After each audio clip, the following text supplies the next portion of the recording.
ಮತ್ತು ಭಾರತದ ಅಖಂಡತೆಯನ್ನು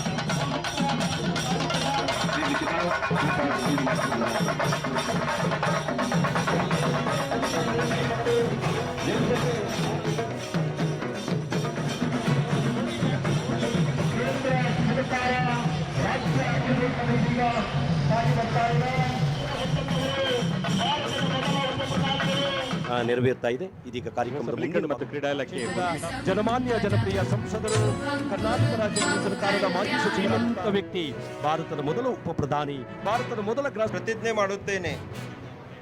ಸರ್ದಾರ್ ವಲ್ಲಭಭಾಯಿ ಪಟೇಲ್ ರವರ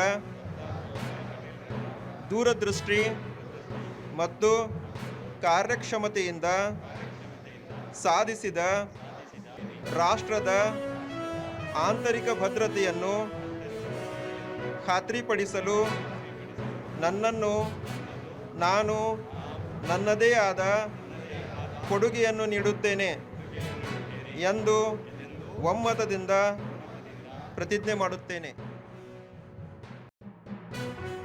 ಅತ್ಯಂತ ಹೆಮ್ಮೆಯಿಂದ ನಾವೆಲ್ಲ ನೆನಪು ಮಾಡಿಕೊಳ್ಬೇಕಾದಂಥ ಕ್ಷಣ ಇದು. ಅವತ್ತು ಕಾಶ್ಮೀರ ನಮ್ಮಿಂದ ಹೊರಗುಳಿದಿತ್ತು.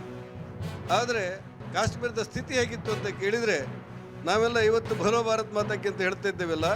ಆ ಕಾಶ್ಮೀರದಲ್ಲಿರುವಂಥ ಭಯೋತ್ಪಾದಕರು ಭಾರತದ ಅನ್ನ ತಿಂದು, ಭಾರತದ ಗಾಳಿ ಸೇವಿಸಿ, ಭಾರತದ ನೀರು ಕುಡಿದು, ಭಾರತದಲ್ಲಿ ಬದುಕನ್ನು ಕಟ್ಟಿಕೊಂಡು AK-47 ಹೆಗಲಿಗೇರಿಸಿಕೊಂಡು ಹೇಳ್ತಾ ಇದ್ರಂತೆ ಕಾಶ್ಮೀರದ ಲಾಲ್ ಚೌಕದಲ್ಲಿ, ಭಾರತೀಯರೇ, ನಿಮ್ಮ ತಾಯಿ ಎದೆ ಹಾಲನ್ನು ನೀವು ಕುಡಿದದ್ದು ಹೌದಾದರೆ ಲಾಲ್ ಚೌಕದಲ್ಲಿ ಭಾರತದ ತ್ರಿವರ್ಣ ಧ್ವಜವನ್ನು ಹಾರಿಸಿ ವಾಪಸ್ ಹೋಗಿ ನೋಡೋಣ ಅಂತ ಹೇಳಿ ಸದ್ದು ಹೊಡಿತಾ ಇದ್ರಂತೆ. ಅಂಥ ಪರಿಸ್ಥಿತಿಗಳಿರುವಾಗ ಯಾರೂ ಅವರನ್ನು ಎದುರಿಸುವಂಥ ಸ್ಥಿತಿಯಲ್ಲಿ ಇರಲಿಲ್ಲ. ಯೋಗಾನುಯೋಗ ಈ ದೇಶದಲ್ಲಿ ನರೇಂದ್ರ ಮೋದಿ ಅವರು ಪ್ರಧಾನಮಂತ್ರಿ ಆದ ನಂತರ ಜಗತ್ತಿನ ಇತಿಹಾಸದಲ್ಲಿ ಇಡೀ ಜಗತ್ತು ಕಣ್ಣಡಿಸಿ ನೋಡ್ತಾ ಇರುವಾಗಲೇ ಕಾಶ್ಮೀರದ 370 ಕಾನೂನು ತಂದು ತಿದ್ದುಪಡಿಯನ್ನು ತಂದು 370 ರದ್ದು ಮಾಡಿ ಇವತ್ತು ಕಾಶ್ಮೀರದ ಪ್ರತಿ ಗಲ್ಲಿಯಲ್ಲಿ ಸರ್ಕಾರಿ ಕಚೇರಿಯಲ್ಲಿ ಬೆಳಗ್ಗೆ 8 ಗಂಟೆಗೆ ಭಾರತದ ತ್ರಿವರ್ಣ ಧ್ವಜ ಆಕಾಶಕ್ಕೆ ಹಾರುವಂಥ ಪರಿಸ್ಥಿತಿ ನಿರ್ಮಾಣ ಆಯಿತು.